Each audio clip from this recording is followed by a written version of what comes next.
to Serendipity Intended. My name is Tracy Ann, and it is day 22 of the Junk Journal July Challenge. Our prompt for today is Shimmer. I'm doing things a little bit differently today, and you'll notice I've got some images here. I used a stencil that I got from Megan Quinlan, and I watercolored them. Now, that video is almost 30 minutes long, so instead of including it here in this video, I'm going to post a separate video, which I'll post the link to in the description of this video. And I'm going to assume that you've either watched that video or you aren't interested in the video and you just want to see what I do with those images once they've been painted and are dry. I wanted to do an embossing technique that I'd done before using embossing powder and matte gel medium. Now, the matte gel medium allows the embossing powder to adhere to the watercolor without making the watercolor run. And then the embossing powder gives each of the images a slightly raised, shiny appearance with a little bit of a shine or shimmer, which I thought would be perfect for the prompt. Now, the last time I did this technique, I didn't cover the entire image well with the matte gel, and I had some spots there where the embossing powder didn't stick. I tried to avoid doing that by making sure that I had covered everything, and I ended up with embossing powder that was in some places too thick. You can see it especially on the body of the lion and the black part. I guess in my brain I was thinking that the heat would dry up the matte gel and I would be fine, forgetting that it isn't water-based and it was going to stay just as raised up as it was. So you'll see a little bit later, I ended up with white bumps on my creatures. But anyway, you can see me here sprinkling the embossing powder on the animals and then tapping it off. Really, that's because I don't have enough powder to cover all three at the same time. So I just cover one, make sure that I've got it covered well, and then tap it off onto that paper and use the paper to put it back into my embossing jar. So this was just a clear embossing powder, doesn't add any color, just a raised surface, a little bit of texture, and some shine. I then took a small amount of embossing glitter and I just sprinkled it on each of the three for a little bit of extra shimmer that would be subtle but not overwhelming. And then it was time to use the heat gun to actually heat it. I took my cutting board from underneath because I was afraid that the heat gun would warp the cutting mat. And then you can see you just use the heat tool to go over the surface until the embossing powder starts to melt. The trick with this is not to stay in one place too long or you'll burn the powder and the paper, but to stay there long enough that you get the embossing powder to melt. It's actually a really fun technique to try. It's a little bit magical when the embossing powder switches over to being fully embossed, and you really get a sense of how it deepens the color. Now you can see I was trying on the back to use the heat gun to see if I could get the embossing, or excuse me, not the embossing powder, the matte gel to dry up, and then I realized I was doing something that wasn't going to get me anywhere.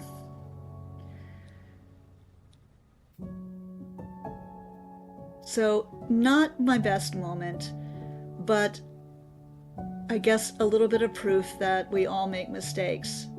Here I was trying to take some of that matte gel off, and make it a little less obvious.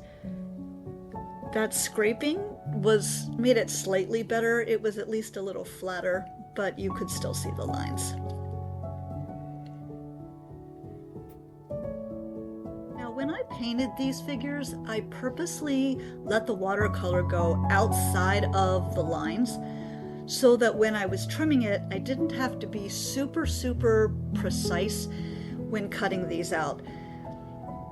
From my previous experience, they're a little bit harder to cut out once they're embossed, so I didn't want to have to be extra precise.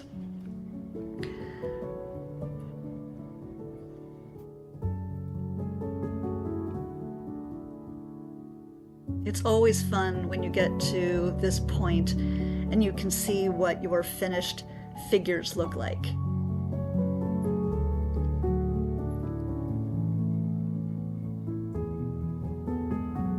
Now, I didn't record cutting out all three, but here they are, completely cut out. You can get a little bit of sense of the shimmer there. And now it's time to add them to the book. So again, it is day 22 Shimmer. And of course, I had a spot picked out for it in the back of the book. So I just had to flip to it.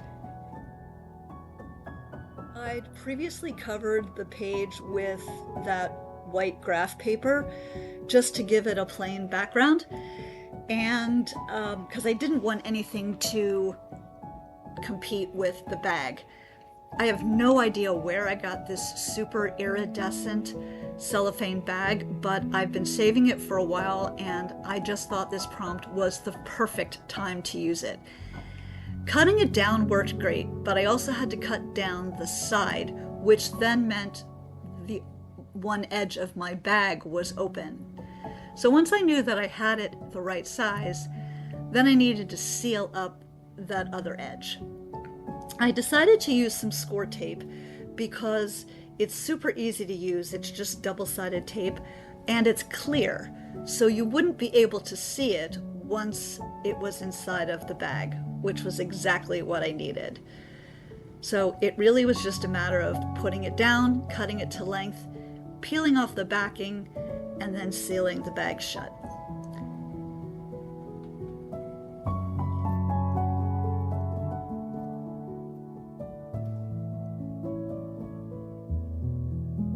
Now, I did want to give a little bit of an edge to my bag, so I decided to roll the top down twice and give it a little bit of an illusion of being kind of like a sack. And I also wanted to put a faux drawstring around it.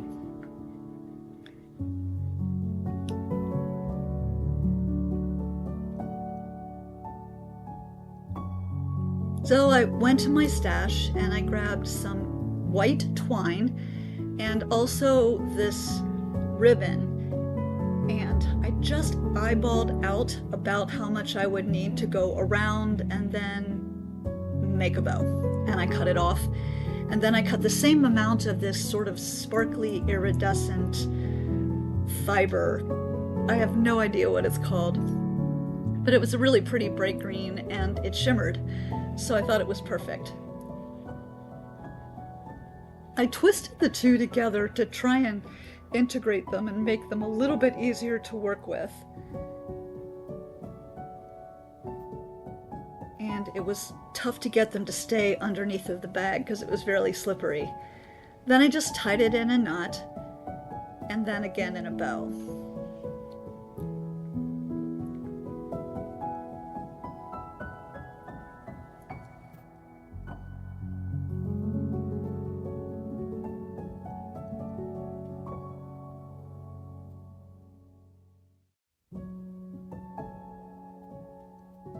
I was concerned that the string might eventually slide out from underneath of the little lip that I had made. So I took a small piece of the score tape and put it underneath to hold the string in place, and that did the trick. A little more score tape to adhere the bag to the page, Now, originally I had been thinking I would just adhere the top, and then that would be able to lift up the bag to right underneath. Then I decided that I would just go ahead and do the bottom as well and create kind of a belly band. That way I could write journaling on a plain white piece of paper and tuck it underneath and not have it visually apparent from the front of the page, keeping the illusion of the little creatures in the bag.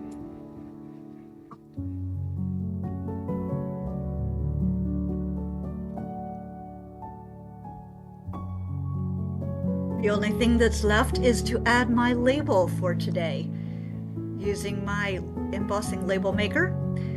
So day 22, Shimmer is complete.